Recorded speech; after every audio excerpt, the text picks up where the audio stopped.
প্রিয় জি শিক্ষার্থীবৃন্দ, স্যার। আশা করি আল্লাহ রহমতে তোমরা সবাই ভালো আছো। আজকে আমি তোমাদের ভেক্টর অধ্যায়ে লেকচার 5 শুরু করছি। তো আমরা ভেক্টর বিভাজনের তথা উপাংশের আরেকটি অ্যাপ্লিকেশন আমরা দেখাবো। এটা অনুধাবনমূলক প্রশ্ন হিসেবে পরীক্ষায় 2 মার্কের জন্য আসে। তো সেটি হচ্ছে যে নৌকার গুণ টানা। টপিকটার নাম হচ্ছে নৌকার গুণ টানা বা দড়ি দিয়ে নৌকা টেনে নিয়ে যাওয়া। এটা প্রাচীনকালে বা আদিম আদিম যুগে, আগেকার যুগে তো আসলে এত রাস্তাঘাটও ছিল না, বা তোমার এত মেশিন চালিত যন্ত্রপাতিও তোমার ছিল না। ইঞ্জিন চালিত নৌকা কিন্তু এত ছিল না। তো যার জন্য তোমার আগেকার যুগে মানুষ একটা জায়গা থেকে আরেকটা জায়গায় মালামাল আনা নেওয়ার জন্য তোমার এই নৌকায় এক প্রান্তে দড়ি বেঁধে তীর স্যার। থেকে নৌকা টেনে নিয়ে যেত। তো এই যে নৌকায় দড়ি বেঁধে তীর থেকে যে নৌকা টেনে নিয়ে যায়, এটাকে বলা হচ্ছে নৌকার গুণ টানা। আর আরেকজন মাঝি আবার এই বৈঠা নিয়ে নৌকায় বসে থাকে। সেটা কেন থাকে তার ব্যাখ্যাটা আমি এখন দিচ্ছি, একটু দেখো। এই বরাবর যে রেখাটা দেখানো হচ্ছে, এই রেখাটা হচ্ছে দড়ির দৈর্ঘ্য, এটা হচ্ছে দড়ি। আর এইটা একটা তীর, এই ঢেউ দ্বারা বোঝানো হচ্ছে এটা একটা তীর। তো এই তীরের এই জায়গাটি একজন মানুষ আছেন, যে মানুষ এই দড়ির উপরে এফ বল প্রয়োগ করে ডান দিকে টেনে নিয়ে যাচ্ছে। আর এটা হচ্ছে নদী, এটা হচ্ছে নদী, নদীর উপরে এটা একটা তীর, এদিকে কিন্তু আর একটা তীর থাকবে। নদীটা তো আসলে মাঝখানে নদী, এই দুইটা হচ্ছে তীর। তাহলে এক তীর থেকে একজন মানুষ নৌকা টেনে নিয়ে যাবে, এই প্রান্তে কিন্তু আর একটা তীর থাকবে। আচ্ছা, আর মাঝখানে হচ্ছে তোমার পানি। তাহলে তোমার এই মানুষ নৌকাটার উপরে কত, দড়ির উপরে কত বল প্রয়োগ করে টেনে নিয়ে যাচ্ছে, সেটাকে নামকরণ করা হয়েছে তোমার এই বল। তো সেটাকে আমি উপাংশে বিভাজন করেছি, দেখো এই যে নিচের চিত্রটা একটু খেয়াল করো। আর ডান দিকের সাথে যে অ্যাঙ্গেল তৈরি করেছে এটাকে আমরা নামকরণ করেছি থিটা।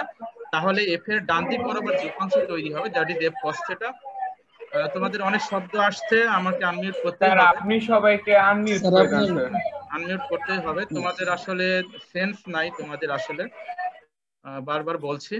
আচ্ছা, তাহলে এই এফ ডান দিক বরাবর যে উপাংশ তৈরি হবে এফ এর, সেটা হচ্ছে এফ কস থিটা। আর তীরের দিক বরাবর তথা উপরের দিক বরাবর, উপরের দিক বলতে আসলে তোমার এই বরাবর ডান দিকে অথবা বাম দিকে তীরের দিক বরাবর যে উপাংশটা তৈরি হবে সেটা হচ্ছে এফ সাইন থিটা।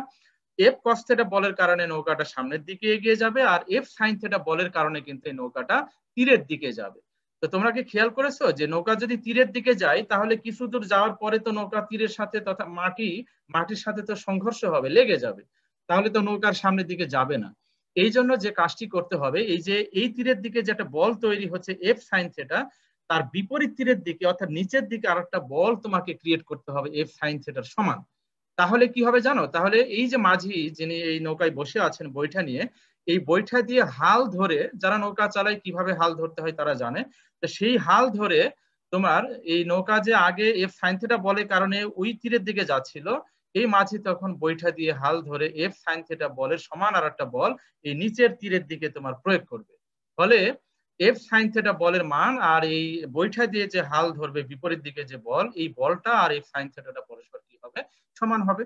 তাহলে এফ সাইন থিটা আর বৈঠা দিয়ে যে হাল ধরার পরে যে বল প্রযুক্ত হলো বিপরীত তীরের দিকে, এফ সাইন থিটা আর সেই বিপরীত দিকের বল পরস্পর সমান কিন্তু বিপরীত দিকে। ফলে এই দুটা বল একে অপরকে কি করবে? ক্যান্সেল করে দিবে। ফলে এফ সাইন থিটা বলের কারণে নৌকা কি হবে? সামনের দিকে এগিয়ে যাবে।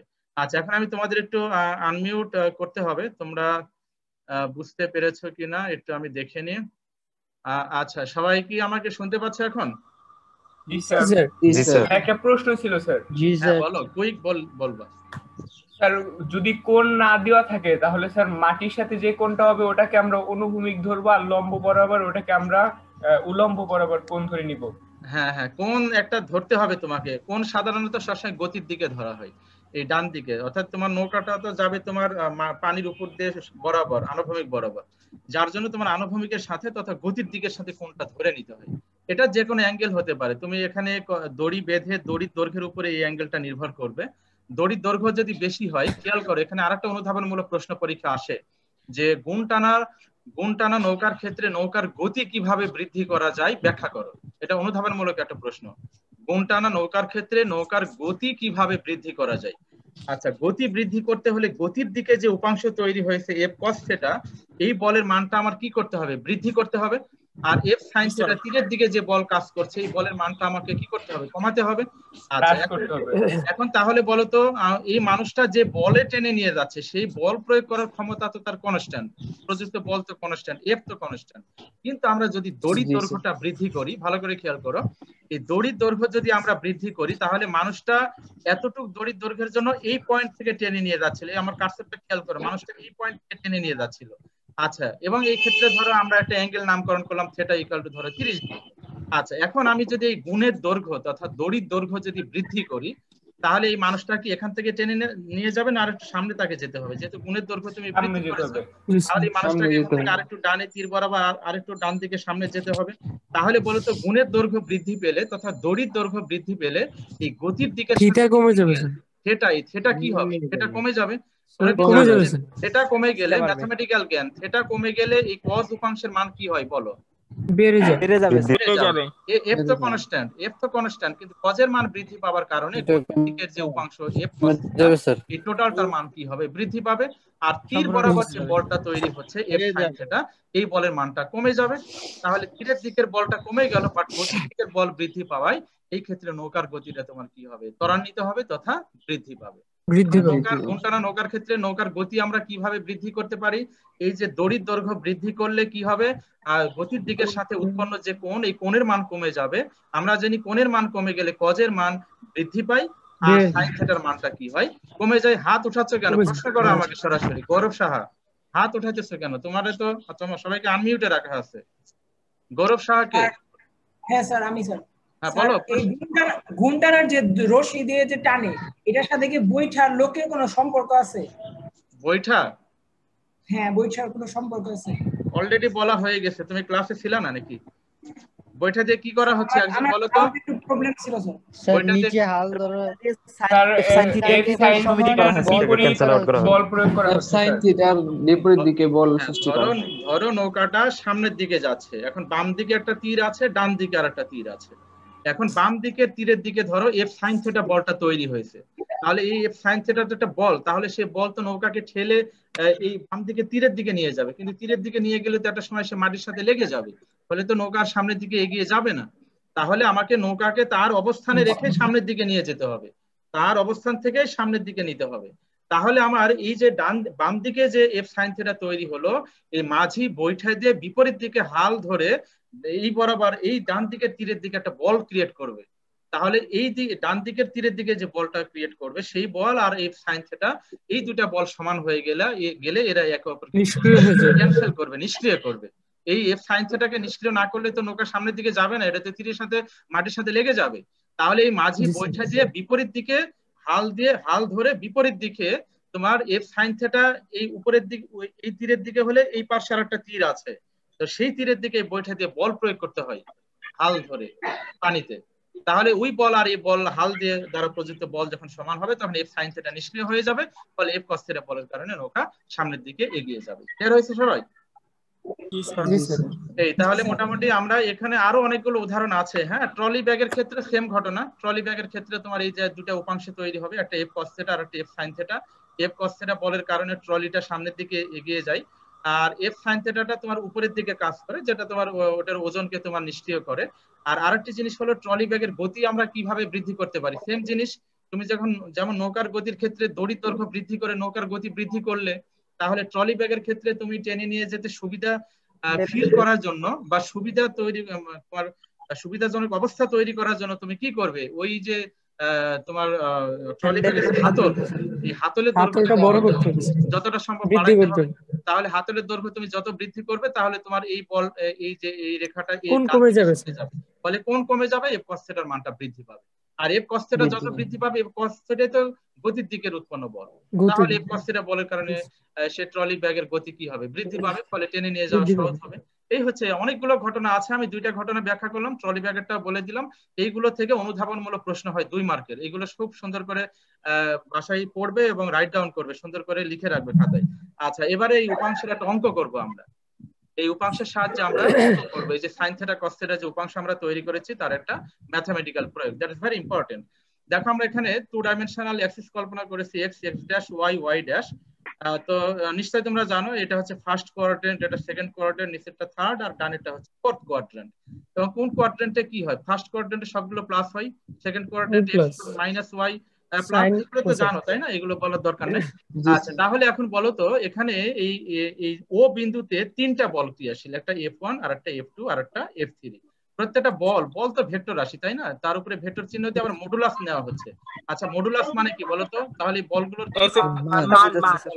মান বের করে বলগুলোর মান বলা আছে, বা প্রত্যেকটা বল কোন অক্ষের সাথে কত অ্যাঙ্গেলে ক্রিয়াশীল সেই অ্যাঙ্গেলের মানটাও কিন্তু এখানে বলা আছে। আচ্ছা এখন আমরা বের করতে চাচ্ছি এই ও বিন্দুতে কিন্তু তিনটা বল ক্রিয়াশীল, তাহলে এখন এই ও বিন্দুতে ক্রিয়াশীল লব্ধি বল কত হবে? তিনটা বলের ক্রিয়ায় তো একটা লব্ধি বল তৈরি হবে তাই না, রেজাল্টেন্ট ফোর্স তৈরি হবে। তাহলে সেই রেজাল্টেন্ট ফোর্স কত, এটা একটা প্রশ্ন। এবং সেই রেজাল্টেন্ট ফোর্সের দিক কোন দিকে হবে, ডিরেকশন কোন দিকে হবে, সেটা দুইটা প্রশ্ন। আর আরেকটি প্রশ্ন হচ্ছে এই যে তুমি যে বলের মানগুলো তুমি দিয়েছো, এই বল তো ভেক্টর রাশি তাই না, তাহলে এই বলের মান দেওয়া আছে এখানে 5 নিউটন, 2 নিউটন, 1 নিউটন। এখন এই মানকে আমরা ভেক্টর হিসাবে রিপ্রেজেন্ট করতে চাই, ভেক্টর হিসাবে আমরা রূপান্তর করতে চাই এই মানটাকে।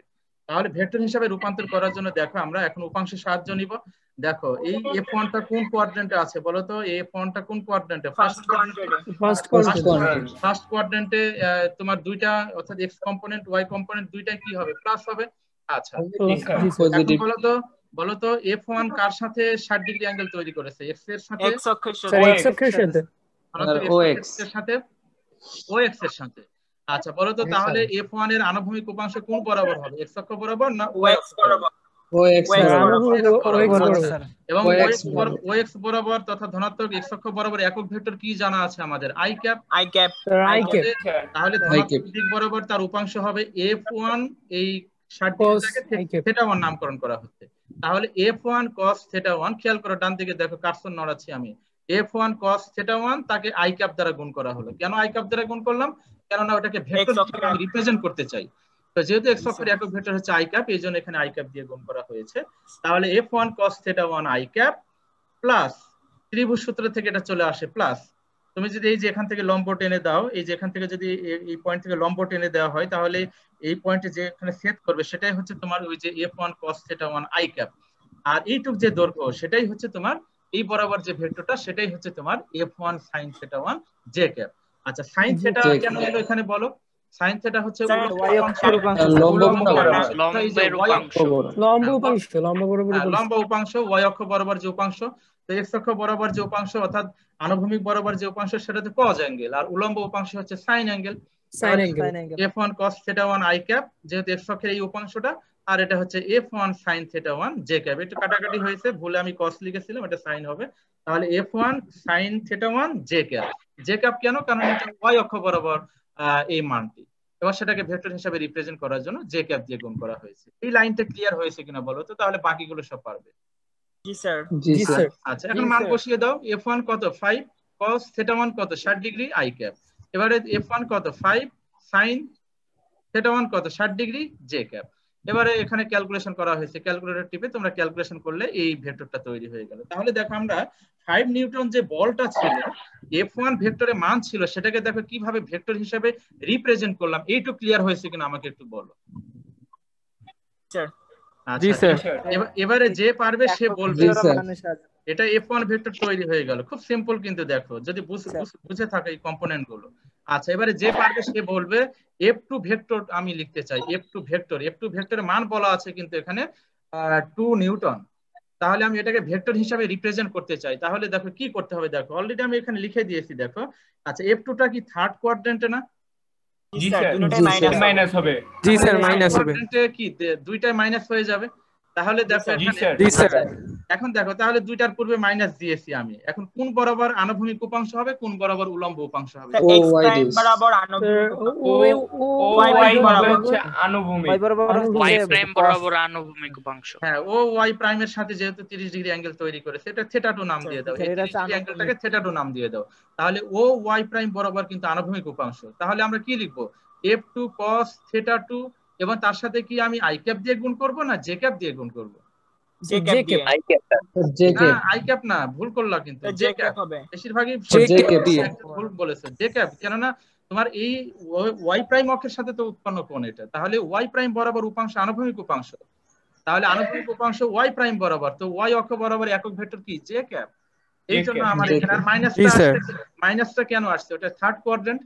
তাহলে তোমার এই যে দেখো minus f2 cos theta two J cap, এটা কিন্তু জে ক্যাপ, আর উলম্ব উপাংশ কিন্তু হবে ও এক্স প্রাইম বরাবর। ভেরি সিম্পল, উলম্ব উপাংশটা হবে ও এক্স প্রাইম বরাবর, সেটা কত f2 sin থিটা টু, এবং তার সাথে কি দ্বারা গুণ করতে হবে আই ক্যাপ। দেখো একটু ক্লিয়ার হয়েছে কিনা? জি স্যার। এবারে মান বসিয়ে দাও। এখন তো আর বলার দরকার নেই আমার, এখানে f2 এর মান বসানো হয়েছে, থিটা টুর মান 30 ডিগ্রি বসানোর পরে ক্যালকুলেশন করা হয়েছে এখানে। একই ভাবে f3 কোন কোয়াড্রেন্টে আছে? Fourth quadrant. ফোর্থ কোয়াড্রেন্টে x অক্ষে x কম্পোনেন্ট কি হবে? প্লাস হবে, আর y কম্পোনেন্ট মাইনাস হবে। আচ্ছা, তাহলে দেখো এখানে আমি পরে পেজে চলে গেলাম। দেখো এই যে দেখো আমি আবারও চিত্রটা ড্রয়িং করেছি কষ্ট করে। তাহলে দেখো তোমার এই ফোর্থ কোয়াড্রেন্টে f3 ভেক্টর ইকুয়াল টু, তোমরা নিজেরা এখন পারবে। দেখো তোমার দেখো কার সাথে অ্যাঙ্গেল তৈরি করেছে 30 ডিগ্রি, থিটা 30 ডিগ্রি কার সাথে তৈরি করেছে? y prime. তাহলে তোমার y প্রাইম বরাবর আনুভূমিক উপাংশ তাহলে হবে f3 cos থিটা 3, যেহেতু y অক্ষ বরাবর এই জন্য j ক্যাপ, আর যেহেতু নেগেটিভ অ্যাক্সিস এই জন্য মাইনাস, তাহলে minus f3 cos theta 3 j cap, আর x অক্ষ বরাবর উপাংশটা হচ্ছে উলম্ব উপাংশ, that is f3 sin theta i cap, এবং এটা কি হবে? প্লাস হবে। সবাই ক্লিয়ার কিনা? জি স্যার। এবারে তো মান বসানো হয়েছে, মান বসানোর পরে ক্যালকুলেশন করেছে, এখানে অ্যাঙ্গেল 30 ডিগ্রি দেওয়া আছে, আর এখানে f3 মান বলা আছে 1 নিউটন, ক্যালকুলেশন করলে f3 পেয়ে গেলে। তাহলে দেখো তো আমরা তিনটা বলকে আমার মান ছিল, সে মানগুলোকে দেখো আমরা কিভাবে ভেক্টরে রূপান্তর করলাম। এইভাবে প্রশ্ন পরীক্ষা এলে পারা যাবে কিনা? যে কোনো মানকে আমরা হিসাবে রিপ্রেজেন্ট করতে চাই, তাহলে উপাংশে বিভাজন করে তোমরা ভেক্টর হিসাবে রিপ্রেজেন্ট করবে। তাহলে তোমার ও পয়েন্টে কয়টা ভেক্টর ক্রিয়াশীল? তিনটা ভেক্টর ক্রিয়াশীল। তাহলে তোমার লব্ধি বল ভেক্টর হবে, লব্ধি বল ভেক্টর তিনটা যোগফল হবে। হ্যাঁ, তিনটা ভেক্টর যোগ করতে হবে কিন্তু। তাহলে f vector that is equal two f1 vector plus f2 vector plus f3 vector. তো f1 ভেক্টর আমরা বের করেছি, আমি আর উপরের দিকে যাচ্ছি না। f1 ভেক্টর হচ্ছে এই যে ব্র্যাকেটের মধ্যে যেটা লেখা আছে, f2 ভেক্টর হচ্ছে ব্র্যাকেটের মধ্যে এই যে এটা লেখা আছে, আবার f3 ভেক্টর এই যে কিছুক্ষণ আগে যেটা আমরা বের করলাম এটা লেখা হলো। আচ্ছা, লেখার পরে গুণ করে তোমার ফার্স্ট ব্র্যাকেট এইগুলো উঠিয়ে দেওয়া হলো। আচ্ছা, এখন তোমার কার সাথে কার যোগ করতে হবে? এই যে যোগ বিয়োগ আই ক্যাপের সাথে আই ক্যাপের সাথে জে ক্যাপ, আই এর সাথে আই ক্যাপ যোগ বিয়োগ করবে, অথবা জে ক্যাপের সাথে জে ক্যাপ যোগ বিয়োগ করবে, করলে এই রেজাল্টটা তৈরি হয়। আচ্ছা, এখন বলো তো, যে পারো সে বলবে এই যে লব্ধি বলটা তৈরি হলো, ও বিন্দুতে তিনটা বলের ক্রিয়ায় যে লব্ধি ফোর্স, রেজাল্টেন্ট ফোর্স তৈরি হলো লব্ধি বল, সেই লব্ধি বলটা কি এলো? দেখো এফ ভেক্টর, এটাই হচ্ছে লব্ধি বল নাম দিয়েছি আমি, that is 2i cap plus 1.73 j cap।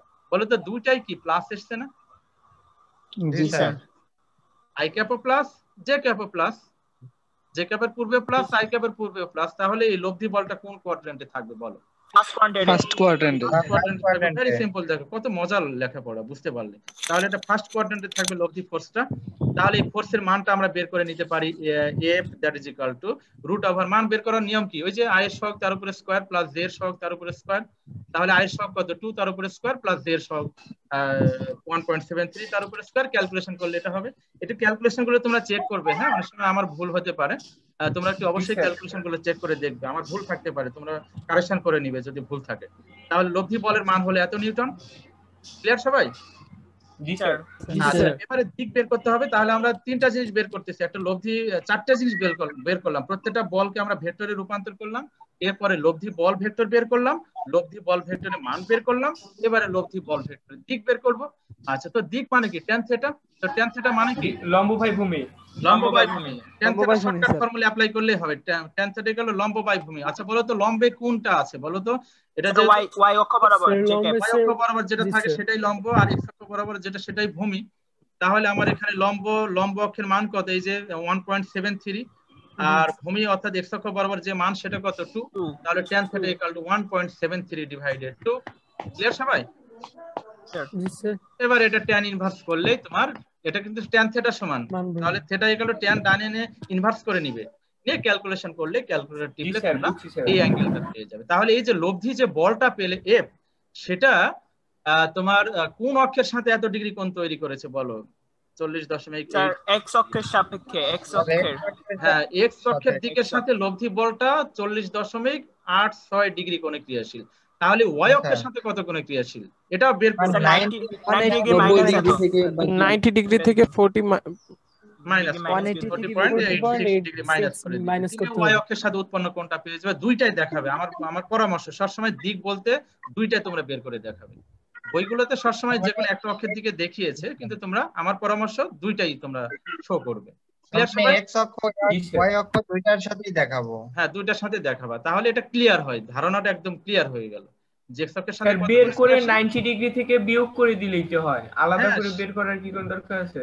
না, আলাদা বের করার দরকার নেই তো, 90 থেকে এটা মাইনাস করলে হয়ে যাবে। এই আপনারা বলছিলেন স্যার ত্রিভুজ ক্ষেত্রে 2 ডাইমেনশনের ক্ষেত্রে যদি আমরা cos থিটার সূত্র দিয়ে করি তাহলে হবে না স্যার? হ্যাঁ হবে, কিন্তু এই ক্ষেত্রে cos থিটা যাওয়ার দরকার নাই তো। এই ক্ষেত্রে যেহেতু আমরা tan থিটা দিয়ে সরাসরি বের করতে পারতেছি, দিকের ফর্মুলা সহজ হবে এখানে। আর তুমি যদি cos থিটা দিয়ে বের করা যাবে, সেটা দিয়েও করা যাবে, যে কোনো অ্যাঙ্গেল দিয়েই তো করা যাবে। আমি তো বলেছি তোমাদের ওই যে ax বাই 3 ডাইমেনশনাল একটা ভেক্টর যদি দেওয়া থাকে কখনো, তখন যদি অক্ষের সাথে উৎপন্ন কোণ চাই, তখন ওই cos অ্যাঙ্গেল দিয়ে তোমরা বের করবে। নরমালি তোমার tan অ্যাঙ্গেল দিয়ে তোমাদের বইগুলোতে বেশি বের করা আছে, এই সূত্রটার বেশি প্রয়োগ আছে, কিন্তু যে কোনো অ্যাঙ্গেল দিয়ে বের করা যাবে। ওকে, আচ্ছা। এবারে এখানে নদী পারাপারের একটা অঙ্ক আছে। আমি আজকে এই যে কম্পোনেন্টের যে অঙ্কটা করালাম, আমি তোমাদের আজকে একটা ভিডিও আমি আপলোড করব, এটা আমার পার্সোনাল আপলোড করব, ওখানে তোমরা দেখবে কয়েকটা টাইপের প্রবলেম আমি আজকে করাবো তোমাদের, ওখানে ভিডিওতে দিয়ে দিব ইউটিউবে, সেখানে তোমরা দেখে নিবে, ফুল ভিডিও দেখবে। টেনে টেনে দেখলে কিন্তু একটা কথা স্কিপ মানে তুমি অনেক তথ্য থেকে মিস করবা, যার জন্য প্রত্যেকটা ভিডিও স্টেপ বাই স্টেপ সবগুলো দেখার চেষ্টা করবে। আচ্ছা, এবারে নদী পারাপার সম্পর্কিত একটা অঙ্ক আছে। এখানে আমি একটা সিম্পল একটা অঙ্ক করাবো। নদী পারাপারের একটা 3টা টাইপের অঙ্ক আমি অলরেডি ইউটিউবে আপলোড করেছি, তোমরা কি দেখেছো কেউ? নদী পারাপারের গাণিতিক সমস্যা, মানে রিভার ক্রসিং প্রবলেম, আমার ওখানে চ্যানেলে ঢুকে রিভার ক্রসিং প্রবলেম দিয়ে সার্চ দিলে দেখবে যে প্রবলেম চলে আসবে। 30 বা 32 মিনিটের একটা ভিডিও আছে। ওই অঙ্কটা যদি তুমি বুঝতে পারো, নদীর যে কোনো অঙ্ক তুমি পারবে, এবং কোন ক্ষেত্রে মিনিমাম সময় নদী পার হওয়া যায়, আবার মিনিমাম দূরত্ব পার হওয়া যায়, সেই 3টা ধারণা ওখানে আছে ভিডিওতে, অলরেডি আপলোড করেছি আমি 2 মাস আগে, ওই ভিডিওটা তোমরা দেখবে। আচ্ছা, তো আজকে আমি একটা অঙ্ক তোমাদের এখানে করাচ্ছি। দেখো, এটা একটা নদী, এই মাঝখানে হচ্ছে নদীতে স্রোত প্রবাহিত হচ্ছে, স্রোতের বেগকে নামকরণ করেছি V, that is 3 metre per second. তার মানে নদীতে স্রোত প্রবাহিত হচ্ছে প্রতি সেকেন্ডে 3 মিটার পার সেকেন্ড বেগে। তো এখন এখানে একজন মাঝি নৌকা নিয়ে, প্রথম ক্ষেত্রে এখানে 3টা ক্ষেত্র হতে পারে। একটা হচ্ছে নৌকা এসি বরাবর চালনা করতে পারে, এবি বরাবর চালনা করতে পারে, এডি বরাবর চালনা করতে পারে। এই 3টা কন্ডিশনই আমি আমার ভিডিওতে আমি আপলোড করেছি, তোমরা ওখানে দেখবে, তোমাদের উপকার হবে অনেক।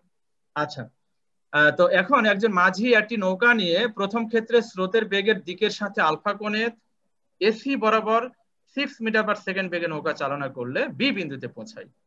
কোন বরাবর নৌকা চালনা করলো? এসি বরাবর। আচ্ছা, স্রোতের বেগের দিকের সাথে কত কোণে সে নৌকা চালনা করলো? এসি বরাবর আলফা। আচ্ছা, এবং সে কত বেগে নৌকা চালনা করেছে, বেগের মানটাও বলা আছে 6 মিটার পার সেকেন্ড, প্রতি সেকেন্ডে 6 মিটার সে যাবে।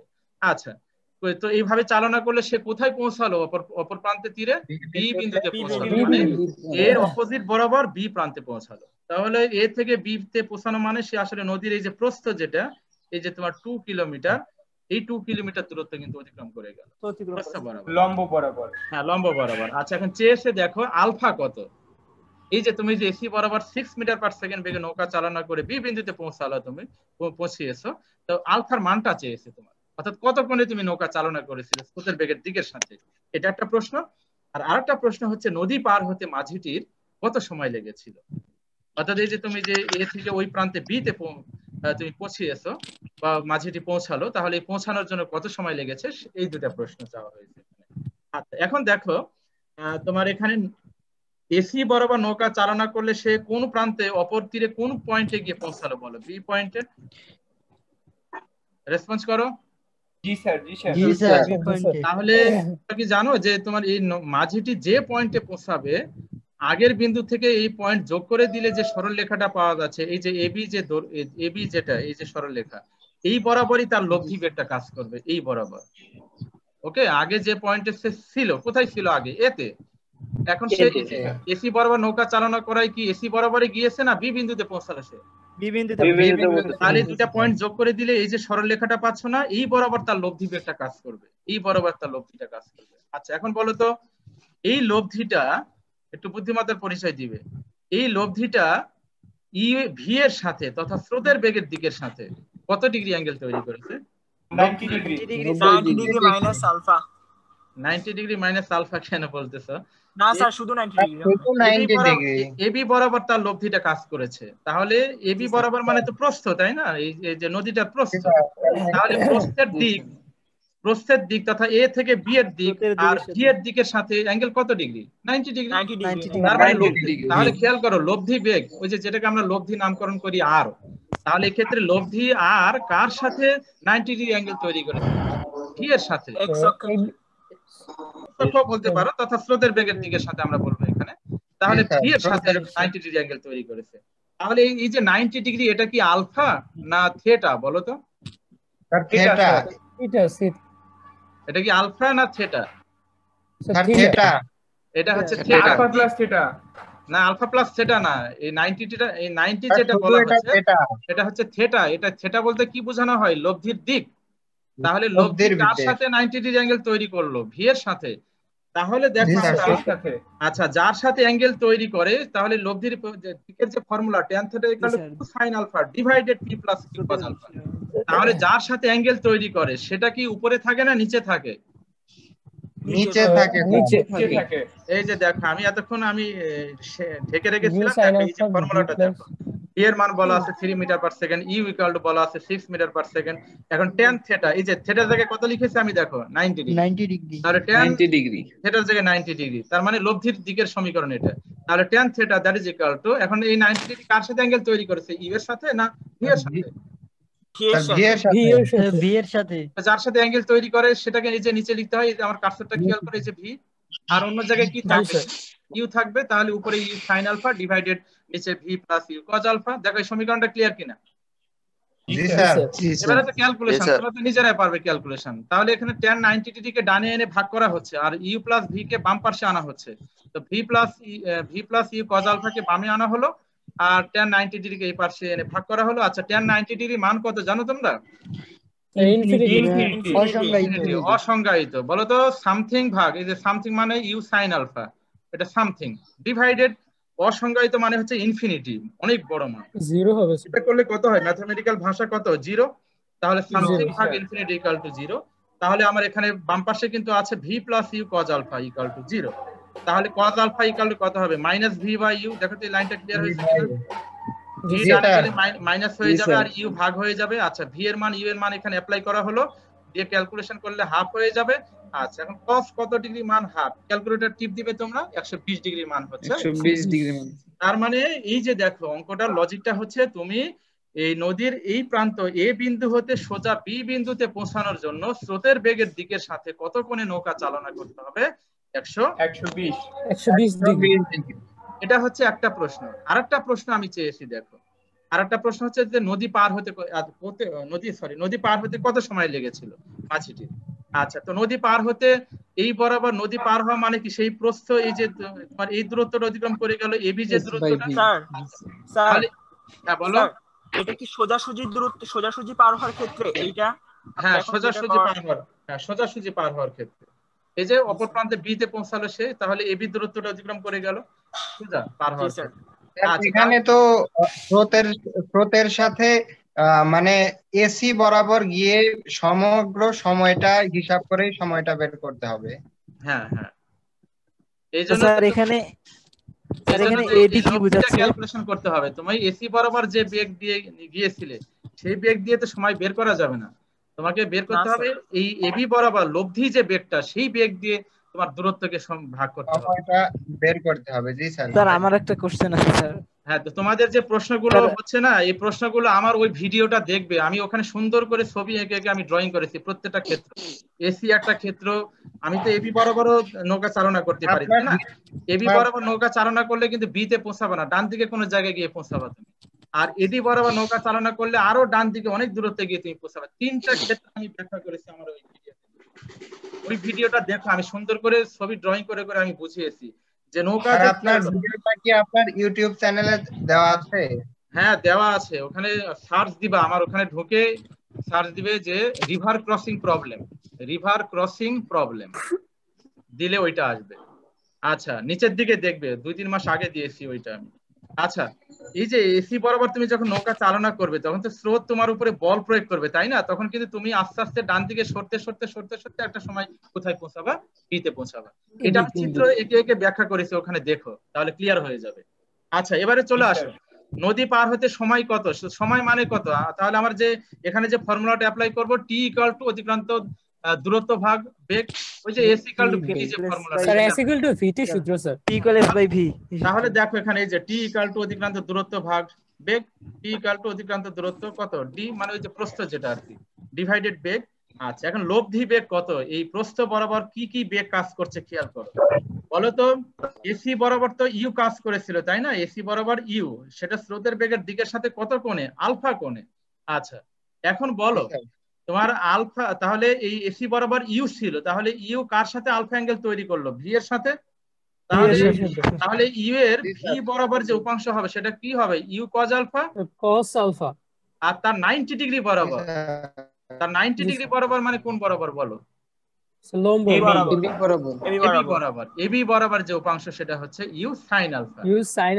তার মানে তুমি যে এসি বরাবর নৌকা চালনা করলে তার লোভ এই যে এবি বরাবর যে কম্পোনেন্টটা কাজ করছে সেটা কোনটা, সেটা হচ্ছে ইউ সাইন আলফাটা, টোটাল বেগটা কিন্তু এই বরাবর কাজ করবে না, বুঝতে পেরেছো? জি স্যার, ইউ সাইন আলফা। এবার আরেকটা বেগ কাউন্ট করতে হবে এখানে, সেটা হচ্ছে স্রোতের বেগ। আচ্ছা বলো তো স্রোত তো ডান দিকে প্রবাহিত হচ্ছে এ থেকে ডানে, তো স্রোত এবি বরাবর এবি এর সাথে কত অ্যাঙ্গেল তৈরি করেছে বলো, 90 ডিগ্রি। 90 ডিগ্রি কেন, স্রোত ভি এবি এর সাথে কত অ্যাঙ্গেল তৈরি করেছে, 90 ডিগ্রি বলছে, 90 ডিগ্রি। ভি এবি এর সাথে কত অ্যাঙ্গেল তৈরি করেছে স্যার 0 কি করে ছেলে বলতে পারবে তোমরা, 0 ডিগ্রি 90 ডিগ্রি অ্যাঙ্গেল তৈরি করেছে 90। তাহলে এই এবি বরাবর ভি এর উপাংশ কত হবে, ভি cos কত, 90 ডিগ্রি থিটা স্যার। তাহলে আমরা এই বরাবর এবি বরাবর কয়টা বেগের উপাংশ পেয়েছি, একটা পেলাম নৌকার যে উপাংশ সেটা ইউ সাইন আলফা, আর এই বরাবর স্রোতের বেগের উপাংশ হচ্ছে ভি cos 90 ডিগ্রি। তাহলে দুইটা একই দিকে যেহেতু এই জন্য আমরা যোগ করব, তাহলে দেখো এই যে সময় that is equal to T divided U sine alpha plus V cos 90 degree. Ultimate V cos 90 মানে কত, 0 স্যার, 0। তাহলে কি এই উপাংশটা থাকবে আলটিমেট, থাকবে না স্যার কেননা এটা তার মানে কি, তার মানে এখানে আরেকটা লজিক বুঝতে হবে, তার মানে এই নদীর প্রস্থ বরাবর স্রোতের বেগের কোনো উপাংশ নাই, নদীর এই প্রস্থ বরাবর এবি বরাবর স্রোতের বেগের কোনো উপাংশ নাই, কেননা ওখানে 90 ডিগ্রি অ্যাঙ্গেল তৈরি করেছে। তো 90 ডিগ্রি অ্যাঙ্গেল তৈরি করার কারণে ভি cos 90 কত হয়ে যায়, শূন্য হয়ে যায়। তার মানে স্রোতের সমস্ত এই যে স্রোতের যে বেগ সেটা সবসময় কোন দিকে কাজ করে, সমস্ত বেগই কোন ক্ষেত্রে মানে এই ক্ষেত্রে কোন দিকে কাজ করবে, ডান দিকে কাজ করবে। আচ্ছা এই জন্য এটা 0 হয়ে যাচ্ছে। আর এখানে মান বসিয়ে দাও D by U sine alpha, এটা তো নাই হয়ে গেল। তো ডি মানে কত, নদীর প্রস্থ বলা আছে 2 কিলোমিটার, তো 2 কিলোমিটার মানে হচ্ছে 2000 মিটার, আর ইউ হচ্ছে 6 আর সাইন আলফা মানে বের করে নিয়েছি আমরা 120 ডিগ্রি। ক্যালকুলেশন করলে তোমার নদী পার হতে তার সময় লেগেছে 3.84 384.62 মিনিটেও তুমি নিতে পারো, স্যার মিনিটে নিলেও তো হবে স্যার, হ্যাঁ হবে, মিনিটেও নিতে পারো 60 দিয়ে ভাগ করে। তাহলে নদী পারাপারের একটা জিনিস আমি স্টাডি করলাম, এর ছাড়াও কিন্তু আরো দুইটা ক্ষেত্র আছে দেখবে, এবি বরাবর তুমি চালনা করতে পারো, এডি বরাবর। আচ্ছা এখন আমাকে আইকিউ প্রশ্নের উত্তর দাও। আইকিউ আজকাল নতুন টপিকে যাব না, এর পরের টপিকটা ছিল ডট গুণন ক্রস গুণন, সেটা আমরা নেক্সট ক্লাসে করাবো। আচ্ছা এখন আইকিউ টাইপের প্রশ্নের উত্তর দাও, যে পারবে সে বলবে। বলো তো একটু ভালো করে মানে চিন্তা করে উত্তরটা দিও। আমি যদি এখানে 3টা ক্ষেত্র আছে, একটা এসি বরাবর আমি নৌকা চালনা করতে পারি, আমি এবি বরাবর নৌকা চালনা করতে পারি, আর একটা এডি বরাবর নৌকা চালনা করতে পারি। আচ্ছা কোন ক্ষেত্রে আমি বি তে পৌঁছাবো বলো তো, এসি বরাবর চালনা করলে, আচ্ছা কখনো কি এবি বরাবর নৌকা চালনা করে বি তে পৌঁছানো সম্ভব না স্যার, স্রোতের বেগ না থাকে, কেন স্রোত না স্রোতের বেগ না থাকলে এখানে স্রোত না থাকলে, তাহলে স্রোত থাকলে কখনোই সম্ভব নয়। আচ্ছা তাহলে সে কোথায় গিয়ে পৌঁছাবে বলো তো এই এবি বরাবর যাত্রা করলে, এডি বরাবর বিন্দুতে ডান দিকে অপর তীরে এই যে বি থেকে ডানে কোনো একটা বিন্দুতে পৌঁছাবে, তাই না? বিন্দুতে। আচ্ছা, কত দূরত্বে গিয়ে পৌঁছাবে, এই যে বি থেকে কত দূরত্বে গিয়ে পৌঁছাবে, এই যে প্রবলেম গুলো, এগুলো আমি করেছি অলরেডি, ভিডিওতে আমি আপলোড দিয়েছি। এই জন্য ওই প্রবলেমটা দেখার জন্য আমি তোমাদের বারবার বলছি। ওই প্রবলেমটা যদি ক্লিয়ার হয়ে থাকো, আচ্ছা, তাহলে নদী পারাপারে যত অঙ্ক আছে সব তুমি পারবে। ওই প্রবলেমটা আচ্ছা, এখন বলো তো তাহলে আমার সমস্যা হয়েছে স্যার, স্যার টি সমান সমান S by E, sir V এর মান কোনটার উপাংশ ভাগ করলাম স্যার, এটা একটু সমস্যা। বলো, আমি বুঝি না, আবার একটু বলো তো। স্যার ওই যে সময় বের করার সময় এস ভি করলাম না স্যার, ভি এর জায়গায় কোন উপাংশের আমরা দুইটা ভাগ করলাম যে ইউ আসলো। আচ্ছা, এই যে এবি বরাবর ভি এর উপাংশ নিতে হবে, এই এবি বরাবর তো লব্ধি বেগ কাজ করছে, তাই না? তো লব্ধি মানে কি? দুইটা বেগের যোগফল সমষ্টি।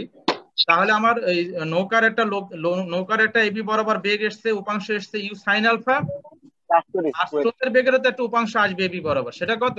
তো স্রোতের বেগের নাম কি কি দিয়েছো তুমি? ভি। তাহলে এবি এর সাথে ভি কত অ্যাঙ্গেল তৈরি করেছে? 90 ডিগ্রি। তাহলে এই এবি এর সাথে 90 ডিগ্রি অ্যাঙ্গেল তৈরি করেছে, তার জন্য এবি বরাবর যে উপাংশ সেটা কি উপাংশ হবে? আনুভূমিক উপাংশ, স্রোতের বেগের আনুভূমিক উপাংশ, কিন্তু স্রোতের বেগের আনুভূমিক উপাংশ। বাট নৌকা মাঝির বেগের যেটা, সেটা কিন্তু এটা উলম্ব উপাংশ। স্রোতের বেগ কিন্তু এবি বরাবর তার উপাংশ হবে আনুভূমিক উপাংশ, সেটা কত? V cos 90 degree. তাহলে ভি কজ 90 ডিগ্রির ডিরেকশন কোন দিকে? এ থেকে বি এর দিকে। আর তোমার নৌকার যে বেগের ডিরেকশন ইউ সাইন আলফা, তারও ডিরেকশন এ থেকে বি এর দিকে। দুইটা বেগের ডিরেকশন কি? এ থেকে বি এর দিকে। তাহলে দুইটা কি করব আমরা? যোগ করব। এই জন্য এখানে দুইটা কি করা হয়েছে? যোগ করা হয়েছে। প্রথমটা হচ্ছে নৌকার বেগের উপাংশ, আর পরেরটা হচ্ছে স্রোতের বেগের উপাংশ। এই যে দুইটা যোগ করলে তুমি কি পেয়ে যাবে? মোট লব্ধি বেগটা পেয়ে যাবে, তথা এবি বরাবর বেগটা পেয়ে যাবে। তাহলে সেই দূরত্বকে যদি ওই লব্ধি বেগ দিয়ে ভাগ করো, তাহলে নদী পার হবার সময়টা পেয়ে যাবে। এই তো, আজকে সময় শেষ হয়ে গেছে, আজকে এটুকুই থাক। তোমরা অবশ্যই ওইটা দেখবে, আমি যেটা বললাম বারবার, ওইটা দেখলে তোমাদের যে কনফিউশন গুলো আছে, আমি ওখানে সুন্দর করে চিত্র ড্রয়িং করে করে বসে বসে লেকচার দিয়েছি, আমি দেখবে ওইটা দেখো, ওইটা দেখলে তোমাদের কনসেপ্ট ক্লিয়ার হয়ে যাবে। নাম স্লাইডটা যে দিলেন না এখানে, হ্যাঁ আজকে স্লাইড পিডিএফ ফাইলটা তো পাইলাম না।